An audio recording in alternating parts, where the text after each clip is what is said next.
Well, this is Shaw coming back on the channel to talk about Chivalry, the book Chivalry, chapter 4 and 5. The subject being, do we see gynocentrism in sporting events? Are the men competing to win the fair maiden's heart, as they did back in the old days of the knights in shining armor going to tournaments? I don't know, interesting subject. Let's get to it. So, chapter 4 and 5, then, Shaw, sporting tournaments. It will make a man out of you. Really interesting stuff. I think I may disagree a little bit with some of the things here. Maybe not disagree, but just have a few different thoughts about the sporting tournaments, and at least in how it plays out in the modern day. And is Hmm. is it really parallel or not? I don't know. Anyway, Okay, that's interesting. I yeah. think I see maybe a little bit where you're going, but I'm interested to hear your take on it. Yeah, yeah. So he talks about how in the old days of knights jousting and in tournaments and what is it? Jousting sword. I don't know what Hmm. the other events were that they would normally do there. Um, but these were done to show off for the women, basically. That they would have these tournaments to win my lady's heart. And there is that kind of the basis of the chapter. Yeah, I think what happens is he's relating. We're looking at football and then we're comparing it to the tourneys Yeah, that you would see in medieval times. yeah. And there was this kind of, I guess you can say, infiltration of chivalry in the sense of like they started to do these kind of overtures, or there were certain customs that were adopted that Mm, were made to honor the women in a kind of chivalrous sense that maybe was even different from just the sporting of it, but it was about fighting for my lady and representing her on the field. So you kind of yeah. see this sort of encroachment of chivalry onto these sports. Well, and he made the point that in the old days, many people, especially the ladies, were not going to go to a battlefield to actually watch a real battle happen. So the courtly love ladies said, "Well, let's hold tournaments so that these men can battle each other and battle for our affections at the same time for winning these and winning our hearts at the same time as they battle each other." So they wanted to have kind of like in the Colosseum where they would have like mock battles, like naval battles. They'd flood the thing and have naval battles and whatever. Yeah. The people weren't going to really go watch a real naval battle, but you could get all your slaves out there and throw them on ships and make them fight each other, and they could have a pantomime of a real battle. Maybe not a pantomime though, because people were actually getting killed.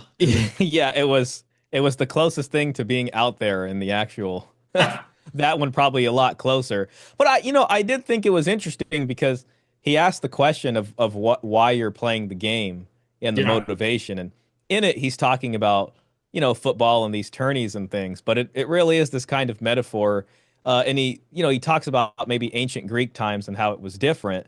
yeah, And people playing for the sake of the sport, or even going to war maybe for different reasons if you want to relate it to that. But yeah. then, Not well. Let's sit there for a second. So he said in the days in the Greek days, people competed at sports. It was more of a pure for the love of the sport, for the love of Mhm. athleticism, and they weren't sports. It was, like running or, it wasn't sports of like a battle type of sport, like Yeah. a sword fight necessarily. Even though they had some of that, but there's a lot more sports of like to show your athleticism and not just like we're out here to display some kind of weaponry and kill each other or whatever. Well, yeah, yeah, and I do see that like I personally think that shift was real. Like there was like maybe you had wrestling and stuff back then, but there was this shift of doing it for the sake of, I don't know, maybe just competition, or for the just for the sport, or whatever you want to say.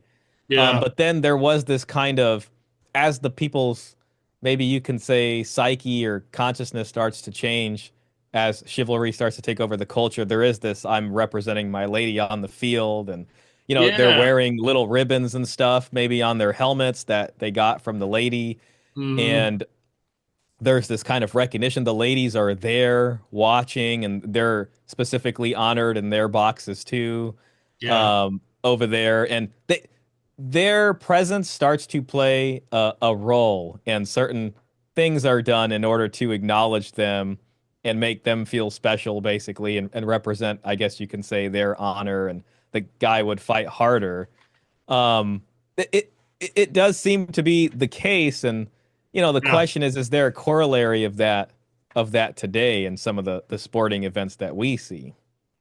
Yeah, and that's where I guess maybe where I was like, well, I don't know if I'm getting on board with the thought here because it seems like even in football, I didn't play football in high school. But I don't know a lot of guys who were playing football to win the hearts of women. It seemed like it was more I'm playing football because it's like the jock thing to do. It's like I'm better than another guy. I'm stronger than another guy. But it just didn't seem like it was necessarily motivated by, and I will get the hot girls if I do this. Now, maybe that was like a side thing, but I guess I didn't see that really driving anybody to play football necessarily, or really many of the sports, because it seems like the guys that might be motivated by that weren't very good at them anyway. Like it That's was, an interesting point. So it might be, well, because you think of like the typical, like there's the jock and then there's the cheerleaders, right? So that's your yeah. football and that's your cheerleaders. And then you can kind of maybe like, oh man, the jock always gets the cheerleader or something like that. But maybe the jock isn't doing it for a chivalrous reason and it just works out that way versus Well, that was kind the of guy my thought. I watching. don't think they're necessarily doing it to get the chicks. Like you might play guitar to get the chicks, but I don't know if I don't see people doing I don't really I don't know anybody that was like, yeah, I'm doing this so I can get the girls with I, it. I I think it might be helpful. I want to read this paragraph, and this is from historian Johann Huizinga, Okay. who he's got a quote here in. And he says the warlike sports of the Middle Ages differ from Greek athletics by being far less simple and natural. Yeah. Pride, honor, love, and art give additional stimulus to the competition itself. Overloaded with pomp and decoration, full of heroic fancy, they serve to express romantic needs too strong for mere literature to satisfy. The realities of court life or a military career offer too little opportunity for the fine make believe of heroism and love, which rilled the soul.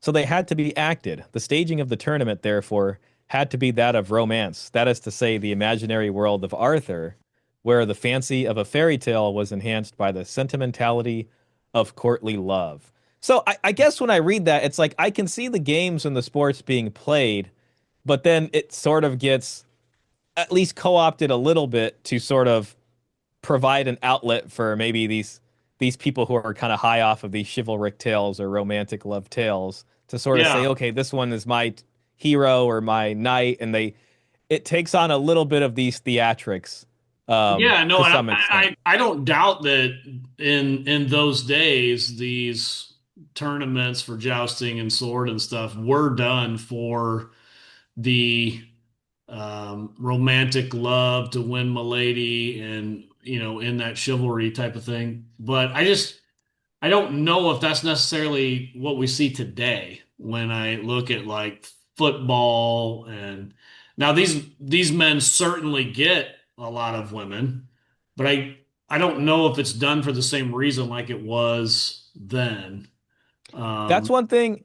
Yeah, I mean, I would say maybe not as overtly, but I would think there are some vestiges of it. I guess when I think about it, it's like, okay, you got cheerleaders, and then you usually have like the love interests in the crowd, so to speak. And even when you watch a game, sometimes you'll see that, and you'll see the I think it seems like girlfriend the or whoever, cheerleaders are more there for the men in the crowd or the watching. crowd to get them hyped up or whatever. Yeah, yeah, not necessarily for the players that, Actually, I hear usually like an NBA game, if you look behind the bench, there's usually a lot of women behind the bench that are the players like girlfriends or side pieces, Yeah. whatever else like that are. That's what I was exactly thinking of the NBA because that seems to be a thing, and then sometimes some of them will even gain status from that by being one or the other player's girlfriend. Now, are Yeah. they playing for them or is it for trying, being the best and beating in the competition? A large part of it is probably the competition and all Yeah. that kind of stuff. I think what he was kind of referring to here, isn't maybe the individuals exactly, kind of going off the last chapter of how chivalry goes from the individual to the state. It's Mm. almost like the organization itself kind of takes on these sort of feminist mission, so to speak, or let's spread awareness Oh, about breast cancer yeah. or He did talk something. about that at the end, which I thought was interesting. Yeah. I, Yeah. I think that would make sense. One thing that I was thinking of when I read this chapter, and I never thought about it before, but I was like, maybe that's why women's versions of sports just doesn't do so well.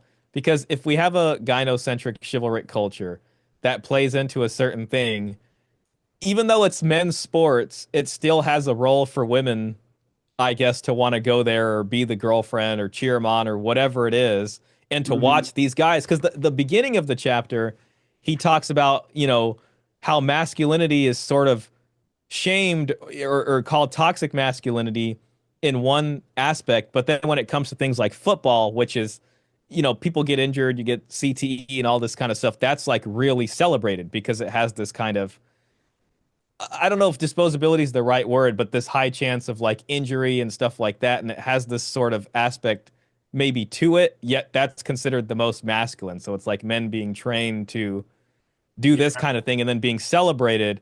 But then on the other hand, um, well, he says it is a curious paradox in academic environments where toxic masculinity is routinely excoriated. Why is Mhm. football the ultimate contact sport and arguably the most toxic quote unquote sport sacrosanct? Musing on the story, Mortimer goes on to conclude that what makes football different from other team sports, in least in terms of popular culture, is the belief that it will make a man out of you.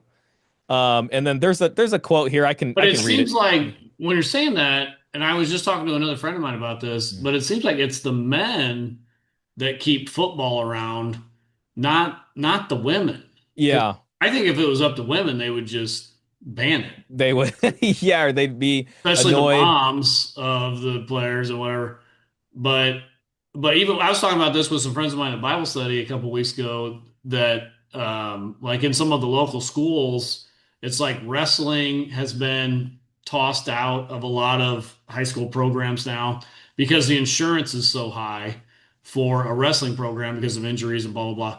Hmm. But then I was like, well, how on earth do they keep football around then? Because almost all the high schools still have football. Yeah. And it said, well, it's a lot of it.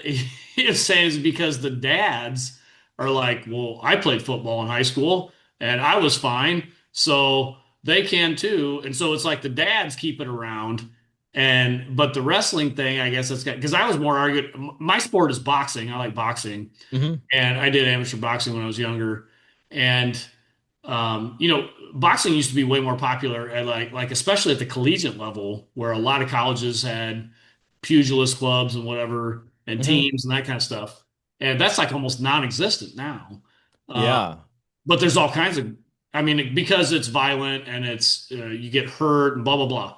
But then they have football teams at every college, and it's like, well, that's just as bad. And Yeah, it makes me kind of think of UFC also, and maybe how yes, UFC fits into all this.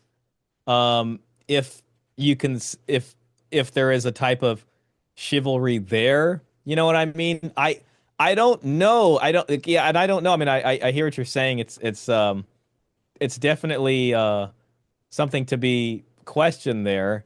well, and I think even with more that so. though, like contact sports, I don't know like hardly any women that like contact sports. Like, That's the thing. That's the thing I'm wondering. But what it's this weird thing because it's not uncommon. Like and I might be wrong about stats, but I feel like you see way more women at men's sports than you'll ever see at the women's version of that sport. Like oftentimes oh there's just yeah, like, why doesn't anybody want to go see that WNBA? And the yeah, NBA kind of loses money, pretty much propping them up. And that Hmm. gets into funny conversations of, oh, should WNBA players make as much as the NBA guys, which is like, well, you're not selling seats. Yeah. And the thing is I do think women to some aspect want to go to be there, but it's for different reasons. Because I feel like if they really didn't want to go, they would not go. There'd be no chance like to Mm. get them there. But they still sell the tickets to get them there. You And mean how for much of women's that sports or for? for the men's sports to even get women over there going, as couples or whatever it happens to be, or watch their Yeah. boyfriends or something like that. I was And gonna say usually it's a guy bringing the girl probably there, and she's like, "Oh yeah, let's go do it." Blah, that sounds great. Blah blah blah. yeah, Right? well, that's the funny thing. And then when they're there, they're on their cell phones or something like that, or distracting you from watching the game. I will say, I can admit, like for myself, when I was younger, there was this aspect of like, oh, that girl that I like is over there. Like I'm gonna try my best to perform better or something in sports or Mm. whatever the activity was. Yeah. A young Shah growing up. I do think there's an aspect of that can be, a motivation. Now, is it the primary one? No, I think people definitely want to win. That's what Um, I mean. I think you if know, you're a certain level of athlete, like if you're the captain of the football team or but I don't think you're thinking of yeah. women. I think it's like I'm going out here for my own pride, for my The own. competition aspect. Yeah, Yeah. yeah. I don't think anybody that's at a pretty high level is thinking about women, or else they wouldn't be winning anymore. I I think that from at least from what I'm seeing in the chapter, there's a lot more emphasis on the chivalric aspect back in these medieval tourneys. Yeah, Because he talks about it, the knights were led by the ladies to the field. Um, they wore their favors and imitated and the ladies or whatever imitated the dress of the knights, and then the knights thanked the ladies, and it was all this gallantry and yeah. pomp I and do think you make, you and know, you mentioned this. I think he makes a good point about the how a lot of sports they're like raising money for breast cancer awareness or domestic violence or some kind of gynocentric thing. And I thought, yeah, like, so I raced dirt bikes, and the race, it was a national race I went to last year, mhm. one state away from me. And it was like the breast cancer awareness motorcycle race, and I was like, what? Why are we doing this again? Like, and it's not that I don't have, like, my mother had breast cancer, so I have sympathy for that, but I was like, why are we doing this at a motorcycle race again? That we gotta, like, we have these stickers on that we put on our bikes and stuff. Like, this is weird. I don't get. Yeah, I mean, it's that you kind of think of other things too, like advertisements. Like advertising is a good time to like these events are good times for advertising to get at people. And this is where you have these kind of controversial Super Bowl commercials or whatever that can be. I can't remember if it was the Gillette commercial or something that aired during the Super Bowl. I don't know if it was during the Super Bowl where it aired, but it was the whole Oh, the infamous Gillette commercial, the yeah. yeah, I think that was the Super Bowl. I could be wrong, but it it's not like maybe it's not the individual, but I think it's been sort of taken over by the sort of feminist stuff in terms of things like that. So it's like you have everybody's attention. You got these guys beating themselves in the middle of the field, like getting injured, all these things. You have everybody's attention, and then here comes the kind of underhanded chivalric feminist dogma that gets spoon fed a little bit in those times. You Mm. know, Yeah, I so can see that. Yeah. there is some of that. I want to find his paragraph on that. If I'll read a couple paragraphs here. It says based on Huizinga's account, it seems the modern sporting tournament was born first in France and referred to the joust sword fighting and other chivalric games, all of which seem to have their origin in impressing women who sat attentively in the stadiums and for the gaining of women's romantic attentions. Same thing today, beautiful women lining up to fraternize with sports heroes and sportsmen and clubs doing special deeds for the ladies, from wearing pink jerseys to raise money for breast cancer or raising awareness about domestic violence, and generally engaging in gynocentric deeds and gyno sympathy. And of course, we have career feminists assisting sporting clubs in the drafting of the quote unquote respecting women charters that result in a more general feminist oversight of club culture. So I do think those aspects are in there. The thing is though is it does pervade kind of everything, even Mm. outside of sports too, Yeah. whether it's weather, general media, or things like that. Um, so yeah, I don't know. What's your opinion on that? I get. I don't know if I just see it as gynocentric. If you got these rock star athletes and or rock stars for that matter, who have women following them and fawning over them, I still just don't know. This is where I was just thinking. I don't know if I see it where the athletes are doing this because like to win the affection of women. I think they're doing it for The love of the game. yeah, the love of the game, the pride of what they're doing, to be the best, the competition. That I guess I don't know if I really see I'm doing this to get the chicks here, you know. Yeah. Yeah, Um, I I would agree with that. I mean, I think for the most part that's true. I think most of what it is vestiges of chivalry or gynocentrism that kind of are just sort of in some of the customs, so to speak, or kind of like these things like the advertisements, mm, or stuff like that. Maybe not the players themselves so much. And it's almost kind of different because if you look back then, they're sort of out there fighting for one lady, but a lot yeah, of these guys nowadays have, 20 women after them that are trying to get their affections. yeah. It seems It's like the kind other of, way around, where the women are coming. You know, I yeah, would say that might be the arena where it's more um, male centric and not, not I female. I would say it plays into this thing that there's something about men going out on the field and competing with each other, especially in a contact sport that's seen Mm. as very masculine and manly. Oh, And then yeah. you have everybody playing the character, and then the women are there, cheering him on, or Like it.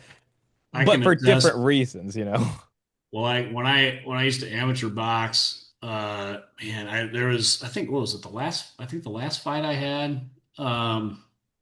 I brought a couple of friends. One girl I was dating, then another girl that I had dated. She was still a friend of mine, and man, they loved coming and watching me fight. Like I was really kind of amazed how much they liked watching me watching me get in there. And it's probably not even for like the reason, like guys will watch that and be like, wow, that was an amazing hook, or wow, did you see that? Like, it's Uh, different. They're looking at it for for different reasons, probably, Well, right?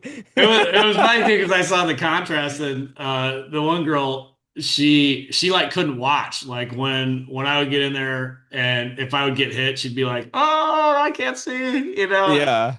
and the other girl that came that she's like oh man that was so awesome blah blah blah and so I knew Yeah. the girl that was covering her eyes her love was pure for me you know like she's just gonna but the other Yeah. one you know anyway. It kind of makes me wonder though, like this conversation, because it I guess you can say the way culture views these events, it you can kind of chart the change in the culture. So it's like in the medieval times, it is very overtly chivalric, and you have these heroes playing the hero, and the women there, and everybody's liking it in that way. And then he, comes after gallantly and honors his maid or whoever that is. But Mm. then when we bring it down to modern day, or at least more recent history, it changes to where it's more of a Barbie-fied kind of thing with the women, to where it's like it's more about them showing off their beauty or their hotness. The cheerleaders have the short skirts and all these kinds of things. They're not dressed like Oh, ladies, quote unquote. The yeah. guys are out there, super masculine doing their thing. And Mm. then what's interesting that I can't help but think of is then it moves when the woke people start taking over culture, it moves into this, well, if you identify as a woman, then you can compete against the woman too. And it's funny because it's almost a cultural gynocentrism that seems to step in and say, hey, no, wait, we're watching women get beat up by people Oh, who are identifying as women. We need to stop this. And that's what we see kind of come back in and yeah. intervene in that. It's I feel like there's a relation here or something to be seen about how this whole thing has evolved into itself. And chivalry starts off at the individual, which he mentions, in earlier chapters, and then it gets sort of taken over by the state until it goes so far that we have women competing against what, individuals who used to be biological men, because it's like on overdrive or something, and we're trying to say like, wait, hold on a second, something about this is not panning out how we to something Right. that you know what I mean? I don't know. So there's some kind of I think there's some kind of interesting discussion to be had about that Mm, progression. yeah. Because chivalry starts off in this way to where when you see it, it's obviously chivalry.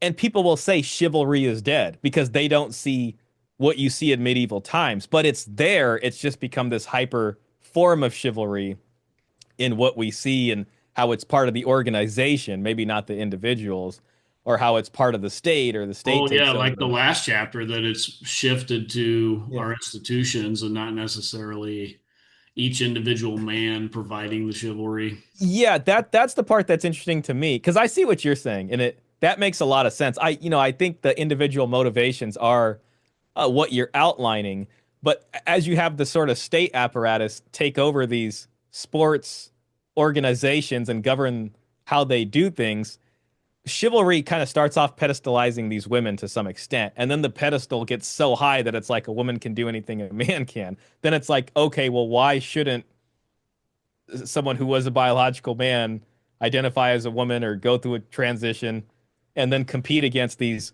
born biological women and then blow them out of the water? But now you're in this kind of thing where you're just like, okay, well, if I say this isn't right, then it's going against this hyper form of chivalric gynocentrism that we have. Mm. And so I think it's more about the progression of chivalry and how it does it, but it's not in the same way as it was in the medieval times, as Well, it as seems like outlined it's here. mostly the women who have to compete that are complaining about that. It's not Yeah. the it's not the feminists and the progressive people and all that that are complaining about it. It's only the ones that are getting their scholarships taken away and their Or not medals getting a taken gold away. medal when they otherwise could have, and Yeah, or yeah. not getting the Olympic spot when they otherwise could have Everybody else is qualified. just like, yes, we love the this. the Blah, only blah, blah. exception I'd say is like tradcons, like Oh Michael yeah. Knowles or Matt Walsh. So they're not competing, but they're watching this whole scenario. I want to call it a fiasco, and they're just like, okay, this is. Yeah. They're seeing the women complaining, and then here comes the kind of like, well, we had to Yeah, and they step in say, to no, save the we have to day. stop this. We have to come to Milady's side. And I say, Yeah. no, no. The feminists need to sleep in the bed that they made.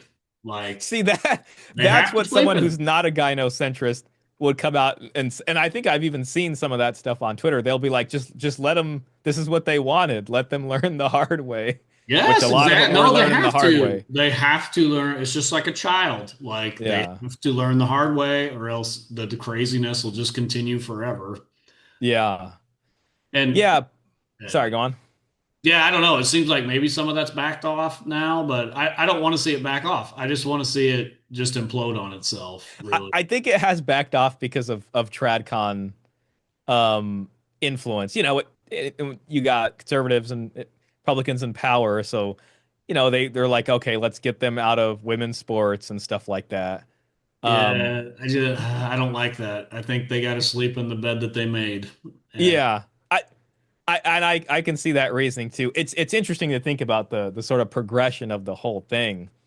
Um, so because that well, part is and then interesting. they argue too. Well, yeah, but then these girls they're not getting scholarships like they should, and blah blah blah. And it's like, well, most of them probably shouldn't be getting scholarships anyway, but the reason they get scholarships is because according to I think it's the NCAA, if you have a sports program that gives $1 million to the boys, you have to give Yep. $1 million to the girls too. So they really shouldn't even be getting scholarships to begin with.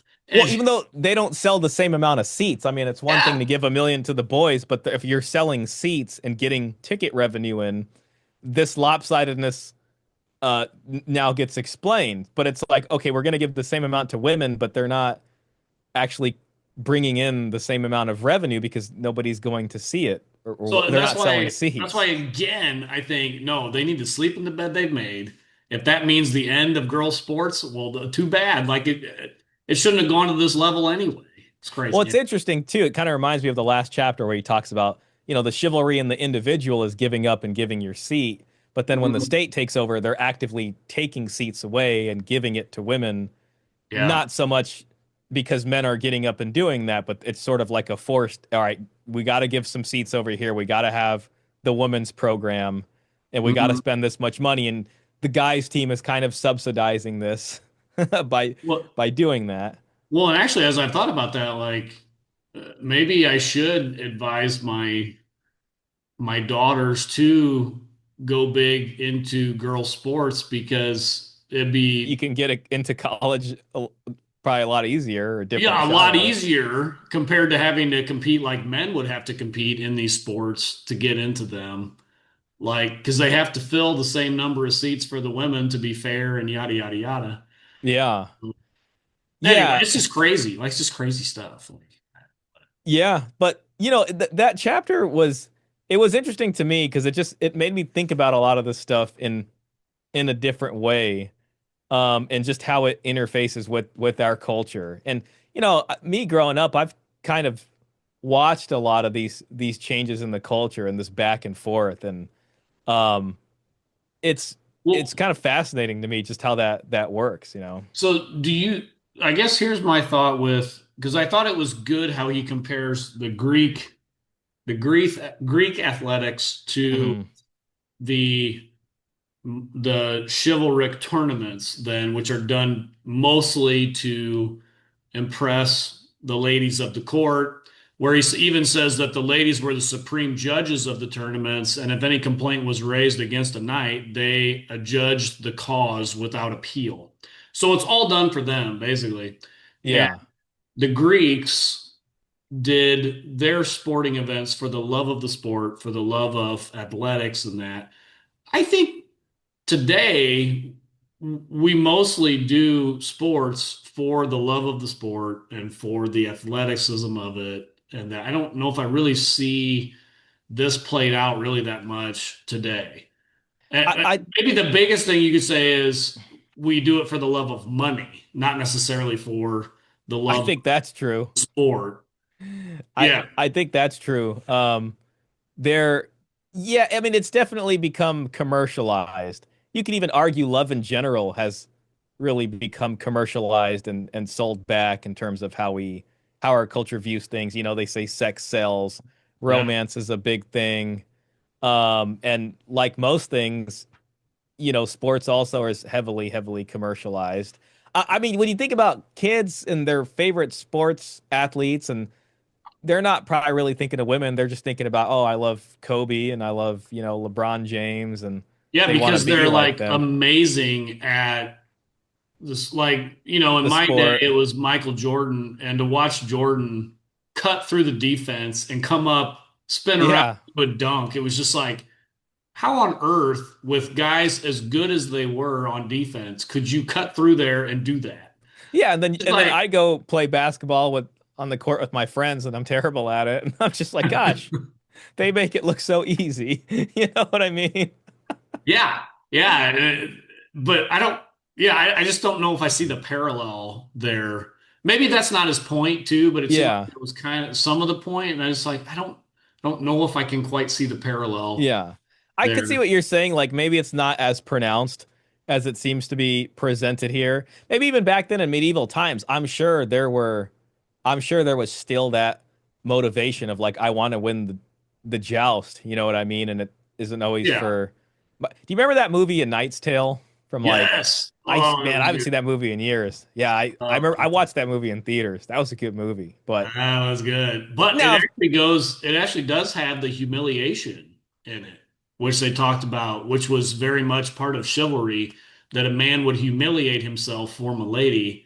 And remember, she tells him, like, hey, you should lose this tournament to prove your love for me. that's in the movie. I See, didn't it's been realize how 20 much of, years. I was 10 or 11 when I watched that movie. I think it came out the same time as, The Mummy Returns or something. Like, I got to get that movie and watch it. Now, yeah. every Hollywood movie has that love aspect. That's interesting that the humiliation aspect is Yeah, in it there. was. They actually dug into some real chivalric ideals in it. Yeah. Like he had to Wow. humiliate himself, and and it was like, wow. Now that I'm reading these books, I'm like, boy, the producers really kind of got it right, or the writers of it Yeah, really. that's interesting. I just remembered it because as a kid, I'm like, oh, this is great. There's two guys jousting.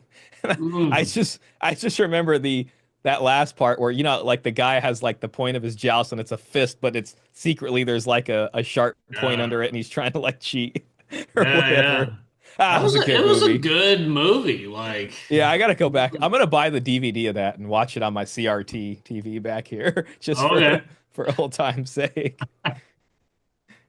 Well, so to wrap up chapter four, he says that the victory was entirely owing to the favor of my mistress, which I wore on my helmet, was the gallant reply of the knight, for he was always solicitous to exalt the honor of his lady love. So these tournaments are always done like in the honor of my lady. They put Hmm. the lady's like symbol on their shield or on their helmet and went out there for that, and that's sad. I mean, Yeah, it's that's very gynocentric. yeah, very very much so. So yeah, I'd say to wrap it up, I mean, I'd say there was definitely aspects of that in there, and it's interesting to see just sort of all the characters here and how it played out and just how it became a thing. But I can kind of see it. I can see people reading romance novels and then kind of acting it out a bit on the field. But I can also see, I'm sure there was a love of the sport. I'm sure there's definitely having a rival and wanting to prove yourself. And, Yeah, maybe you get seen by some of the folks and they say, we want to take this knight into our service, like an actual lord or something. We want you on the oh team, young man. You yeah, know? So, yeah. So then if we go to I know chapter five was short, so if oh we go yeah, to chapter five, intervening for women. intervening for women. Ooh, now this you definitely have to do. Even in the church, boy, if you want to be known as a righteous man, you darn well better intervene for women, or else you're out of here like that. I, Ooh, I think all of us, can remember some aspects of growing up and getting the talk to, or at least some of the shaming and being sort of prodded into, hey, this is what you're supposed to be doing. Like, I mean, you know what I mean? Like, in yeah, whether it's being a gentleman or, like on the gentleman's one thing, but also it's like if you see something and step in and be valiant yeah. and all that kind of Or stuff. even on the other end, did you offend a woman? Did you make a woman cry? You're not supposed to talk to a lady like that. Yeah, you must be a brute. You made a Yeah. woman cry? Like, The woman's tears thing. Yeah. And I feel like most guys know that as a kid. Even if you're like an older brother and you have like, a sister, or if it's at school and it's something and they start crying, you're just like, oh man, I'm in trouble now oh instantly. yeah, Like, yeah, yeah. even if they're So, crocodile tears, they're after you. And you're like, great, you so well, know? he talks about in the opening chapter this group of knights who committed themselves to protecting women for a duration of 5 years, inspired by the ideal of courtly love. The stated purpose of their order was to guard and defend the honor, estate, goods, reputation, fame, and praise of all ladies, including the widows that they've been given the charge of. And I think he kind of goes to the point of like, that was just like a group of knights in this one order. But now, today, it's like all men are expected to do this for all women, which is a Yeah. great point. Like, yes, that is totally our culture, that all men are expected to do this for all women, no matter if you've never even talked to them before or know who they are. You're expected to do this. I mean, I'll even admit I do a lot of this stuff.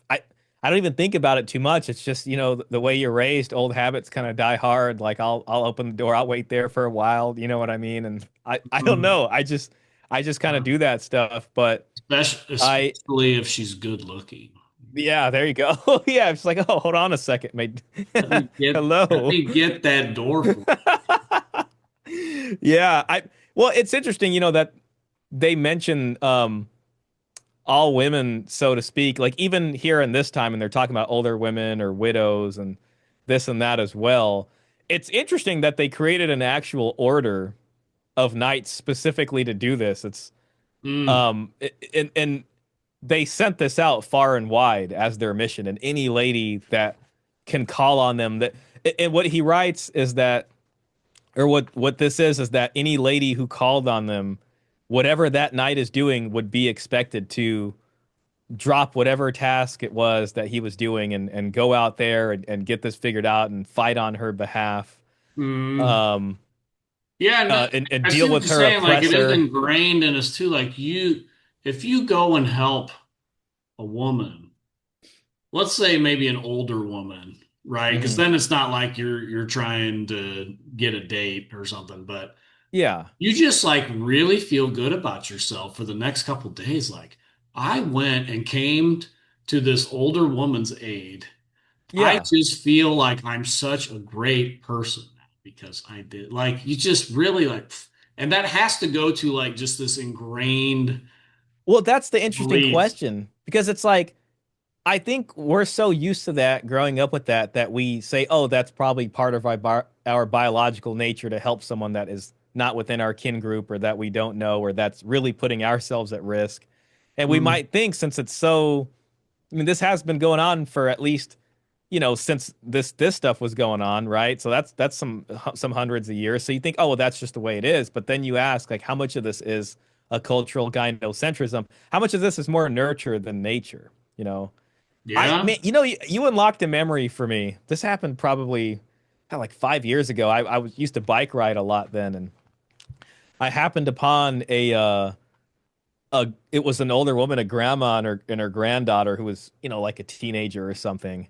And there was a loose dog out there bothering them. And part of me was just like, oh gosh, just don't get involved, and then but they, I can hear them struggling with it. So of course I got involved, when I went over there And you got and bit and you got had to get rabies shots, oh, didn't you? I mean that could have happened. The part that really started to annoy me is when this dog kind of jumped up on the older lady and she like kind of fell down or whatever and I was like, oh no, and so I went over there and I grabbed the dog by its collar and Mm, I didn't get bit, thankfully, but yeah. I was able to find a phone number on the dog's collar. Like, thank God that was there, and I called the people and I was like, hey, you got to get over here. Like, your dog just knocked over an old woman. And I said that right in front of her, which I felt bad about later. And she even confronted me about that. She was like, old.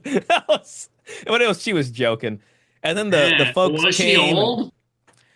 she wasn't like super old, but she had to have been like pushing almost 60. I mean, because her grandchild was probably like, I don't even know. She must have been like Oh, 13 or yeah, if she was something. almost 60, yeah, I could see why she might be like, old. What? Yeah. Yeah. I mean, Then I would have so taken the dog and just sicked it on her, like, well, yeah, I'll I was handle just this like, dog. and you could tell I was angry on the phone with these people, and then they showed up and they didn't even want to talk to me. They just called the dog, and the dog went running right for, you know, Yeah, its probably because they were owners, and afraid then they they get left, and I was sued. like, wow, they were super worried about that, and Yeah. I made sure they were okay. Um, but yeah, but part of me though was just like, oh, I'm no hero. Time to get out of here, and then I just did it anyways, But there was this part of that, and then they were even like, the daughter could tell I didn't, or the granddaughter could tell I didn't feel like doing this, and she was like, "Don't you feel good for doing something good today?" And I was like, "Yeah, thank you," because I wasn't gonna look at Really? this. I She wasn't gonna could look at tell this you didn't want to 13-year-old do and it? say, like I felt like I was being too grumpy, and I was like, "Oh, be nice to the kids," But yeah, Oh, because man.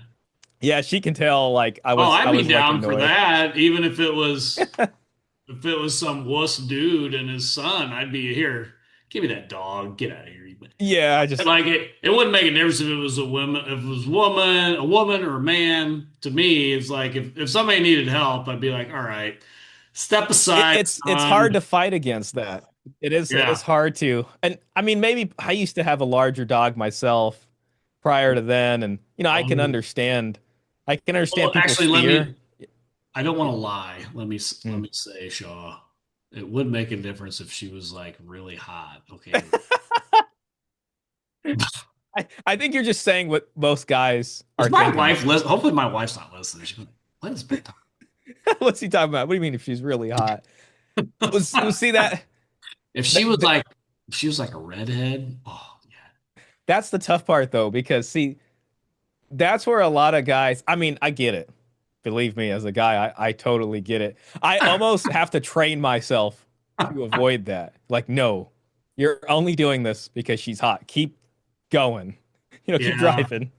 Just don't pull over or something. You know what I mean? So, Yeah. but a Or lot if of there's a guys group of do your that. friends and it's like something that needs to be done, and you're like, all right, I'm gonna step in here and really show who's the real man here, right? Like that's Exactly. another one. It's Let me like, get this bro. barbecue charcoal started. Like, don't worry, I got this. Everybody sit back. So A little bit here, of hey, lighter here's fluid. Gonna use the cap to like get it like really here's a story. going. So it was actually we were at men's Bible study and we were at the church, and somehow somebody's like, there's a bat down in the basement. And so we like all go over there, a group of like 10 guys go over there, and everybody's just like looking at this bat. And I was like, well, is somebody gonna go like get this bat? And everybody's like, well, no, it Does it bite? might Is it a vampire bat? yeah, yeah, like it might bite us. And I was like, give me. And so somebody had a bucket. So I just went, it was like on this door up here. And so I was just like, went over there and just like put the bucket over it, so you could like capture it and whatever. It was like, Yeah. whoa. Like, he just did that? Like, that's impressive. I feel like the other one too that like is not as big of a deal, but it's funny is like if there's a spider around or the women Oh, start yeah. freaking out. Some kind of animal, like a little snake or something. Snake. Yeah. Yeah. Yeah, that's a Um, good one for your wife, if there's a snake and you just go over there and grab it, man, they really like that. They're they'll be they're like, wow, that was impressive. they're Yeah, impressed. I'm Yeah, sure they're there's like, something man, I've about really that. got a real man here. He went and grabbed that snake to get it out of the house. Yeah, that's a tough thing too because it's like when is it right to do that and when is it like overdoing it or just a bad idea?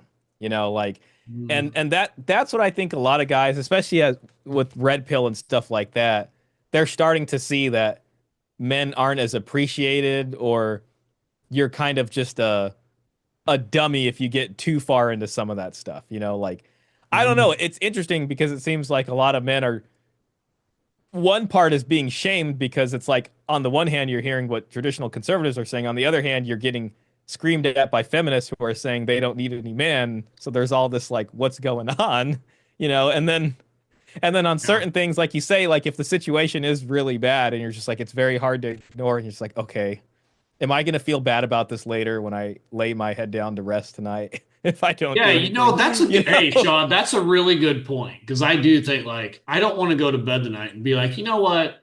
I was just a coward. Like I was just a Yeah, plain simple coward. Like I don't that want to lay my head down and be like, yeah, boy.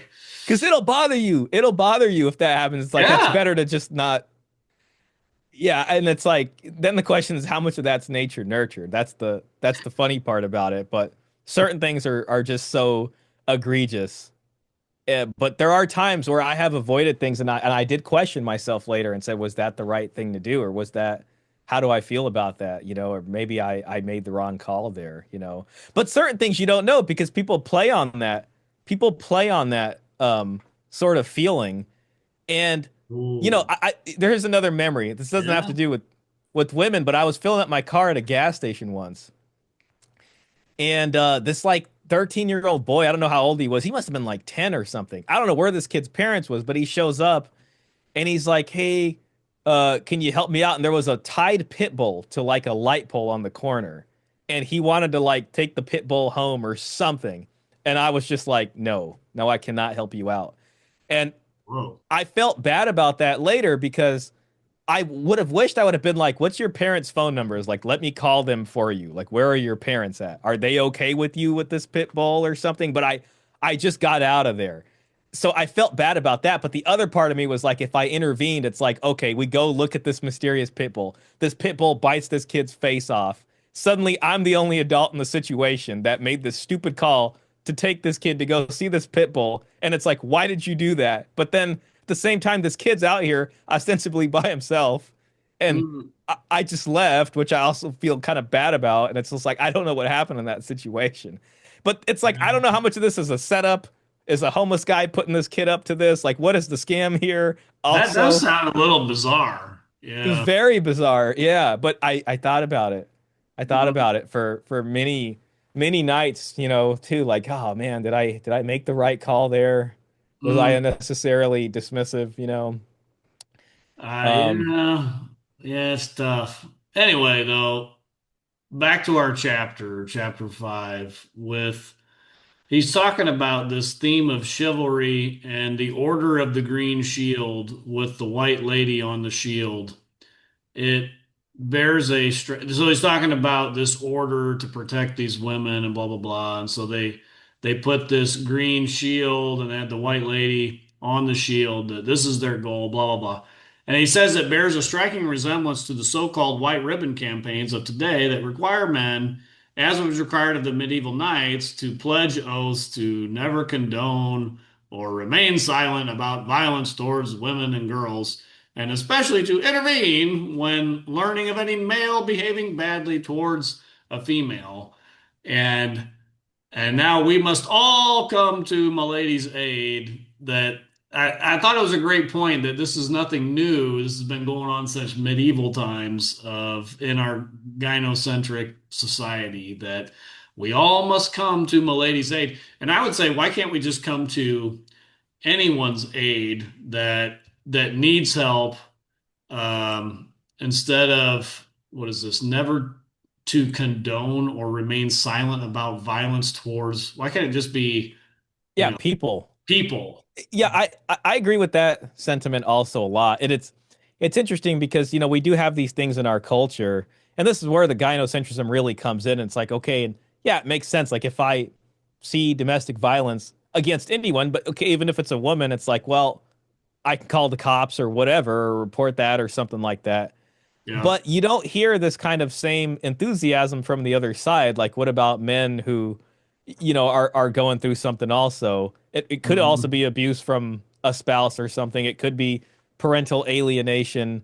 It could be these kinds of things, but there's not people coming in to really advocate for them so much. It's not that, except for, Yeah, we groups just that are more laugh. alternative, So the bad thing is we just laugh about it if it's like violence of women towards men. We just think it's funny. Yeah, or they deserve it, or they did something wrong. But for the most part, they take it as like a joke, and it may, Yeah. in fact, not be a joke. I mean, real terrible things do happen in that Yeah. way. So it really should just be people because, men can be abused also. Well, and we're conditioned. Like I was talking to my wife and my mother-in-law about this one time about if if a man hits a woman, should he go to jail? And they said, "Oh, yes, absolutely. Absolutely. We're Yeah. good." I said, "Okay." I said, "If a woman hits a man, should she go to jail?" You know what the first response was? Well, I mean, did she hurt him? Yeah, exactly.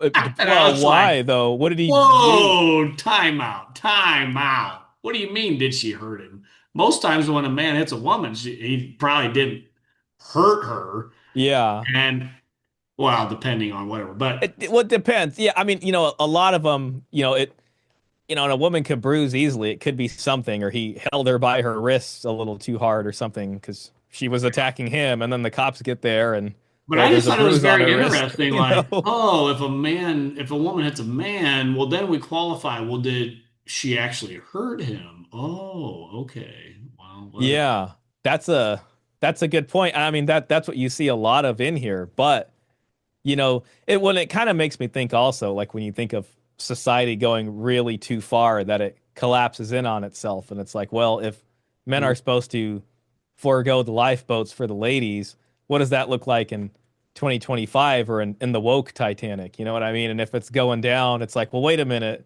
Yeah. Um, we're all equal here, so is it all by lottery or like how does it work Well, anyways? You know did what I did you mean? look up? There was a more recent one that did go down, and I think I was telling you about that. I'll send you the article on it, but yeah, that was the thing. Was like nobody. There wasn't women and children first. It was just a rush for whoever can get on there Yeah, the first, men were huh? just like, well, why would we have to die before these strangers we don't even know? Yeah.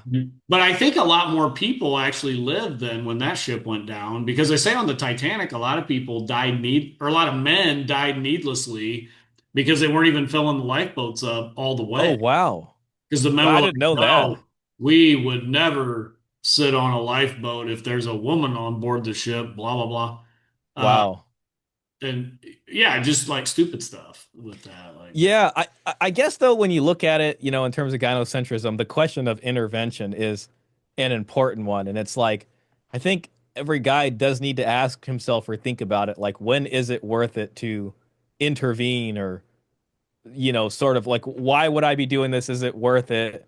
When is it too much? You know, and it yeah. is something to think about. A lot of the times these situations just seem to happen upon you, maybe and there's not enough time to think, but in certain things. That might be the problem. Yeah. What about when there's not enough time to think and you just react, where it's like, yeah, that guy shouldn't be doing that to that guy.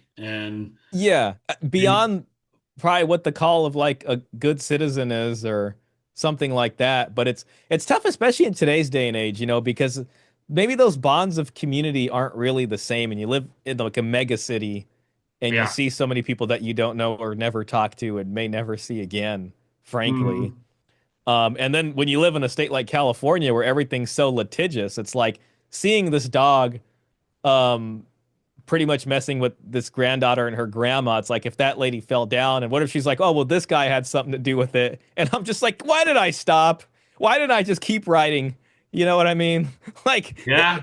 you heard of stuff like that, like where people mean to help and then they end up getting sued by the people they were trying to help Mm, because of their intervention. Those could be nightmare stories, but they do happen, So it's like then there yeah. starts to be this big distrust, and it's like, well, I don't help anybody anymore, I guess, you know. Yeah. Yeah, that's bad. Well, and that goes into the next chapter that we'll get to in a week or two here. But chapter 6 is chivalry, a learned death wish.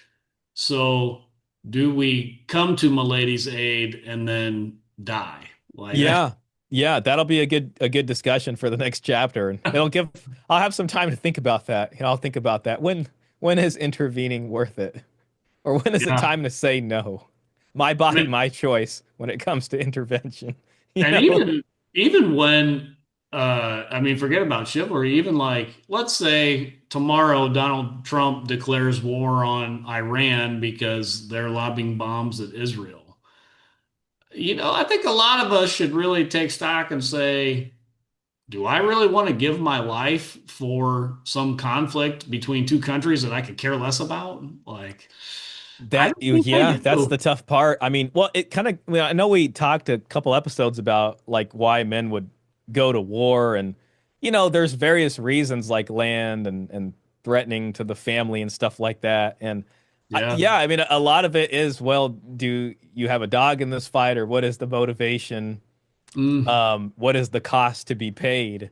How does yeah. that work with you having a family and kids? And Well, at a even I certain think about point, like my ancestors. I'm a proud Yankee, and I had ancestors that fought for the North in the Civil War. And I think about wow, like one of my ancestors, he got shot in the back of the head and lived, uh, wow. like in the base of the neck or whatever.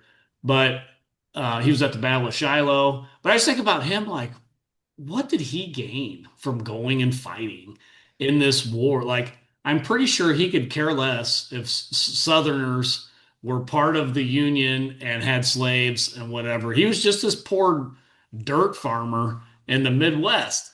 Like, you think he really cared about all that stuff? Like, why would he need to go die for That's this? a that's a tough question to answer. It's weird because you think like, oh, if there's a draft, I tend to tell myself, okay, like nothing's free. It's like I get to live here and use the roads, and I get to have my bookshelf and sit here Mm, and read stuff, and society works together to keep the forces of nature and the other competing tribes away from enslaving all of us or something like that. yeah. And but so yes, there is, so to be called upon as a draft, there is very much a that's part of the deal as living here in this society, and it would be dishonorable and terrible not to go. But if the draft is for, kind of like you say, if it's for a war that maybe doesn't on the face of it seem to make sense or have to do with an immediate threat to the freedoms that people have here or the way of life that people have here, then is it is it worth going, or is it really just kind of sacrificing yourself for something that really doesn't benefit you at all? Yeah, and I think you could probably say, most all of, even in the United States, most all of our wars were like for not much of anything, like uh Like Vietnam or something? yeah, Vietnam, the Korean War. I mean maybe World War II Because was, those ones were the I last guess. big draft ones, you know. Yeah, I mean I guess that was, we probably should have done there, but like World War One, what are we doing in that? The Spanish American War, what are we doing in that? I mean, that was dumb. The, You know, I always look at it and I think a lot of it is like this big geopolitical, the great game, so to speak. And yeah, nations have these 100-year vision plans that they're doing their best to keep going that most of us may not even really be fully privy to when we think about it. yeah. And it's there's a lot going on there, but I see a lot of sentiment where people are like, no, I don't want to die in somebody else's war or some rich person's desire for whatever it happens to be Well, gained yeah, there. and Like, that's what do usually you what think it of, boils down to is some rich, powerful guy wants XYZ, and so he's going to send 100,000 of your country's men to go and try to make that happen. like Ukraine and Russia? Like, that's one where it's just like wildly in our faces because we've seen so many, Yeah, I've seen stuff on the news and different videos and things, and you think if you're a young guy there, um, yeah, gosh, does that seem worth it? Does not seem like a good deal. Doesn't seem yeah. like a If good you're a deal. young You know, Ukrainian man, what are you getting out of that? even the young Russian guy, when you really think about it, like both Oh of yeah. them, yeah, and you're kind of caught in this meat grinder of different powers fighting with each other. On the one hand, it's like Ukraine is a convenient staging grounds for bigger powers to use to weaken Russia. Mhm. Russia's, they're trying to fight over this land and mineral deals and rare earth elements and all these kinds of things. And Yeah, it's the yeah. normal You're guy's gonna like, what the fight. heck?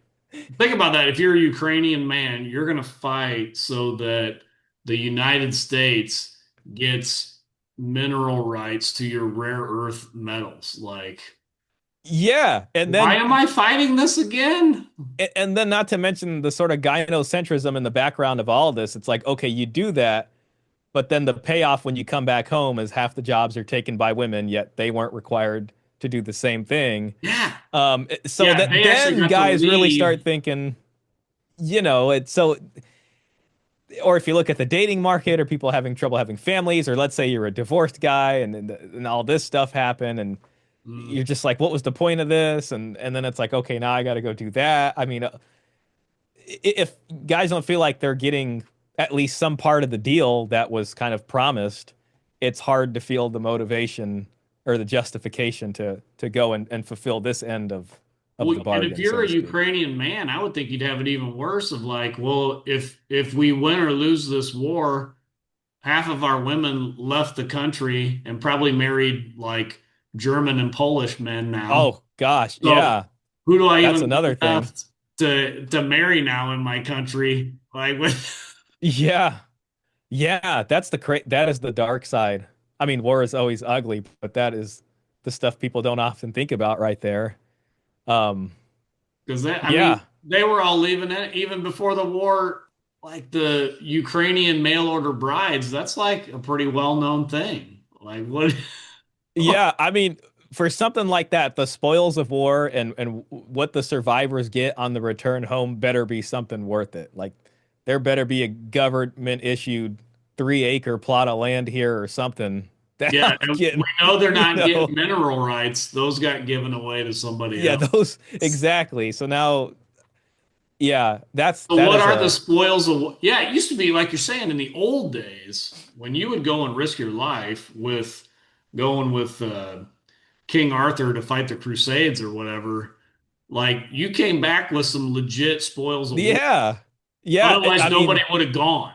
from top to bottom, these guys are getting some sort of war booty. These guys are getting lands and they're in charge of different lands that have different incomes coming to them. Like there are very real things happening here in transactions. It's not just for this kind of nebulous, intangible gynocentric reasons or heroic reasons and paint yourself as a hero or something. But Yeah. Now, like, what do we get? What does anybody get today for going to war? Nothing that I know of. yeah, that's a tough question. Yeah. Anyway, I guess that doesn't really go to our our book, but if we have to go to war with Iran, just think about that. You guys out there, You, I you never know. You I never don't know. I don't So, know what we're fighting for exactly, but it won't benefit you. I can guarantee you that. well, it'll definitely increase the U.S. debt to Hmm. hitherto unseen Well, I mean, levels. you personally, maybe it would benefit the society somehow, way, shape, or form, but it won't benefit you personally. I can guarantee you that. So, yeah. Well, yeah. So next time we'll do chapter 6, maybe even chapter 7. The length of them don't seem that long, so we'll Okay. we'll be back soon. 6 and 7 sounds good. Hey, thanks, Shaw. I appreciate it. It was a good conversation. No worries. Thank you. Well, that concludes chapter 4 and 5. Good stuff. Good things to think about here. A lot of conversation. Hopefully, everybody enjoyed that. Hey, give me a comment below if you like that as well. We'll get this turned around. The chivalry. Just got to get rid of it. Patriarchy. We got to get that back. And what we also need to know and realize is that Christ is winning. He is building his church, and the gates of hell will not prevail against it. Until next time, this is the Postmillennial Man.